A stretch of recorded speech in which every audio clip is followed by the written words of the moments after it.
Shrubs, your flower beds. Our conversation is brought to you by Marcus and Mack, voted best personal injury law firm in the Best of Indiana County contest. Marcus and Mack, a law firm representing injured people. Good morning to you. Good morning. How are you? I'm good. How are you? Wonderful. Storms last night. Yes, we did. Yeah. There's leaves laying around, and looks like we got like an inch of rain. Tree branches and things of that nature. Now, when trees get damaged by high winds and branches break off, of course, some of them are so high there's nothing we can do. But for others that break off, and I'm thinking here about healthy tree limbs that get snapped off by storms, what should we do with what's left attached to the tree trunk? Should we make that a smooth cut off or just leave it all ragged and everything? It would be best to try to trim that and make a good cut so that branch can heal. If the whole, if there's part of that branch that can be saved that still has other smaller branches on it, oftentimes we'll, cut off, go back to where you have good sound wood, where there's another branch come out and trim that there so that that tree has the ability to grow new cells and wall off that wound or grow new growth over that cut surface.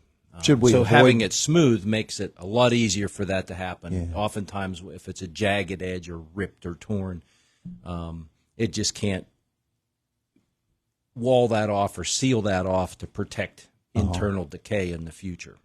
And should we avoid going all the way back to the knuckle where it attaches onto the tree, to the trunk? Each branch would have to be assessed. Look at that branch and see what the best solution is there.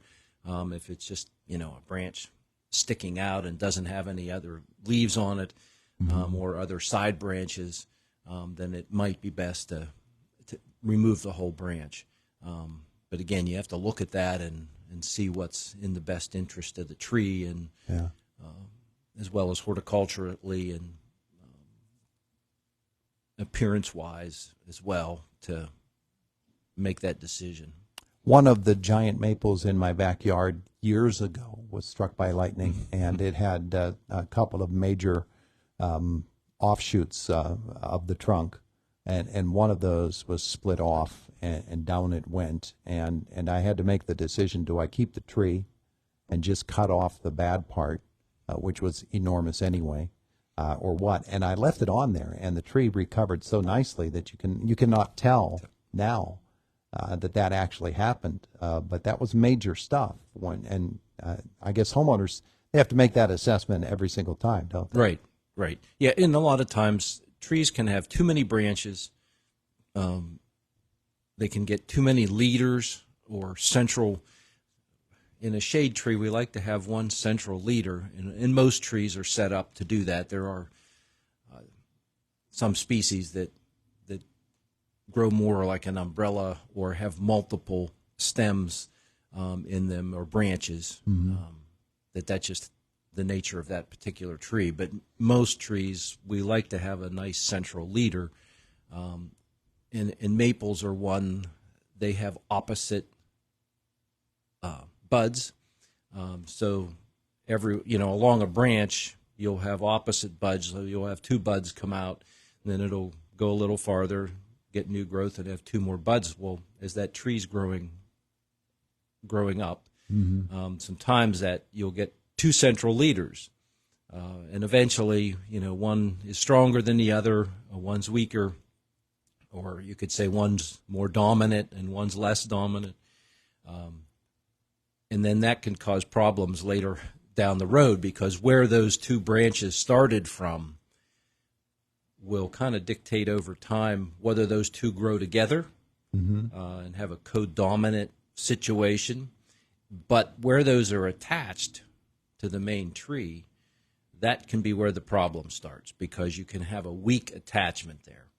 And so one is more susceptible to splitting when we get into high wind situations. So that nurturing, that training that tree from when it's smaller, it's so much easier to, as the tree is growing, to remove those smaller branches. Oh, that's a co-dominant leader. And in 20 years from now, those things are going to be 8, 10, 12 inches in diameter, and it could be a problem. So let's pick the best one and eliminate the other one. And then that structurally and health-wise for the tree, that's the best scenario. Geez, that sounds an awful lot like takes, the puppies, the litter of puppies, and you have to choose the one you're keeping and say to the others, no, goodbye. Out in the woods. Man. Out in the woods a lot of times, that takes care of itself because you've got a lot of trees there, so they kind of self-prune themselves as they grow. And a lot of that has to do with shading. Different species grow at different rates. And so some of the times the faster species win out and they suppress, that other things that are growing also there as well. They outcompete them. And so those don't survive, and that thins that out and leaves more room for this other species to grow and mature. And then when we take those and we stick them in our yard by themselves, and if there's not any other competition there, well, they just grow. And for the most part, that can be okay. Yeah. But they can get too dense, too many branches, and then those will self-thin themselves over time, that shading, that internal shading, especially on bigger leaved, a lot of the maples that have really large leaves, and other species too. It'll get too dark in the center of the tree, and so those won't survive because those branches and leaves don't get enough light. And so they'll kind of self-thin themselves. But oftentimes we still get too much growth in there, and we just need to train those, to thin them, to prune them. And definitely it's not every year, but, occasionally go in there. And in the younger years, it's so much easier and less expensive to do that than if we wait till later on when we have a lot more wood to deal with, a lot bigger branches that weigh a lot more. And skilled arborists know how to do that. I mean, they can piece branches down out of the tree with ropes and all that. They can use their, if it's accessible by a lift or a bucket truck, they can get in there. There's a lot of very neat equipment that's been created these days that it can fit. This little thing can fit through a gate, on your fence in the backyard, get in there and go up 60, 70, 80 feet or higher.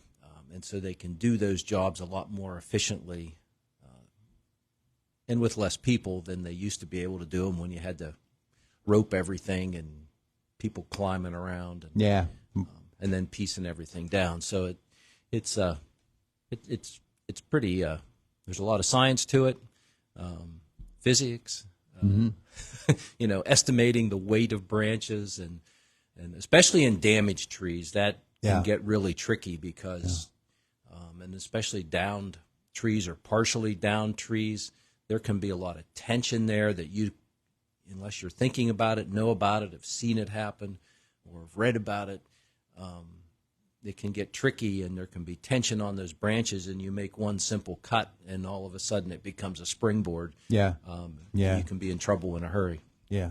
Hey, here's a call coming in. Let's see if it's someone for you. Good morning. Maybe it's for you, Todd. Hello. Hello? Hello. What can we do for you? Question for you. I've got some walnut trees that are really, really invasive. They've been cut down, but they keep on coming up. Any way to get rid of them? So you're cutting down walnut trees, and they're coming back. Yeah. Wow. I've not heard of that. And those I were don't well want them around my garden. Oh yeah, they'll especially tomatoes Yeah. and some other species. They'll just the juglin material that's in the root system is a problem for some plants and will outright kill them over time. Okay, so he's got walnut trees that keep coming back, and he wants to get rid of them. Yeah, so that could. Now, how big was the main tree when you removed that? Well, the main tree's still there. It's all the way in the back. It's about 18 inches diameter. Okay. All the rest were like 2 to 3 inches. Okay.